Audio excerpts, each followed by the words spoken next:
Chaque geste a une signification. Donc j'ai besoin que pour toi, cette histoire, ce récit, tu te le racontes, il existe. Il faut que tu plonges dans cette histoire.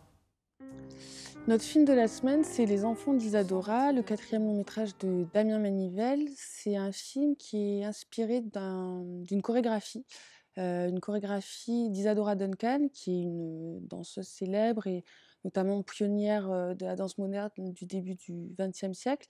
Et c'est une danse en fait qu'elle a écrite après la mort tragique de ses 2 enfants. Donc c'est un solo comme ça qui avait l'air un peu de catharsis pour elle, par lequel elle tente un peu de ramener à la vie comme ça le corps de ses enfants disparus, comme pour les étreindre un peu, une dernière fois. Donc le film de Damien Manivelle, s'inspire de cette pièce-là, mais c'est pas du tout, un biopic ou, une captation filmée, hein, de ce solo. C'est vraiment une évocation, une variation de cette danse, qui est composée en 3 parties. 3 parties dans lesquelles on va suivre un ou plusieurs personnages féminins qui essayent d'apprendre cette danse, voilà, qui reproduit les gestes, qui essayent de se les réapproprier, voilà. Et l'essentiel dans ce film, c'est vraiment les corps, c'est vraiment les gestes, la chorégraphie des corps. Et cette chorégraphie des corps, c'est quelque chose pareil qui infuse tout le cinéma de Damien Manivelle, qui par ailleurs est un ancien danseur, qui a étudié, la danse contemporaine.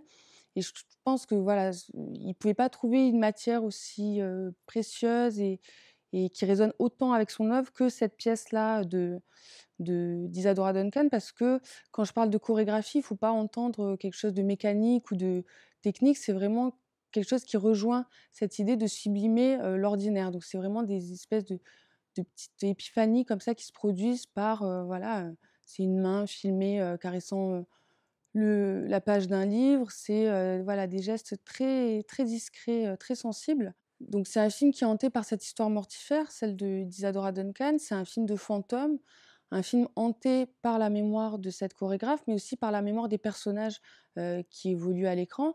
Et c'est des personnages dont on ne sait en fait presque rien. On sait simplement que ce sont des femmes qui dansent.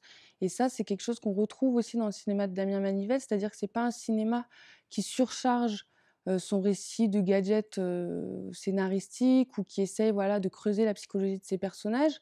C'est un cinéma qui nous laisse très libres à nous, spectateurs, d'inventer l'histoire de ces femmes et qui, je trouve encore plus ici, finit par être hanté par nos propres rêveries. C'est-à-dire que j'ai l'impression que c'est un film qui nous regarde autant qu'on le regarde.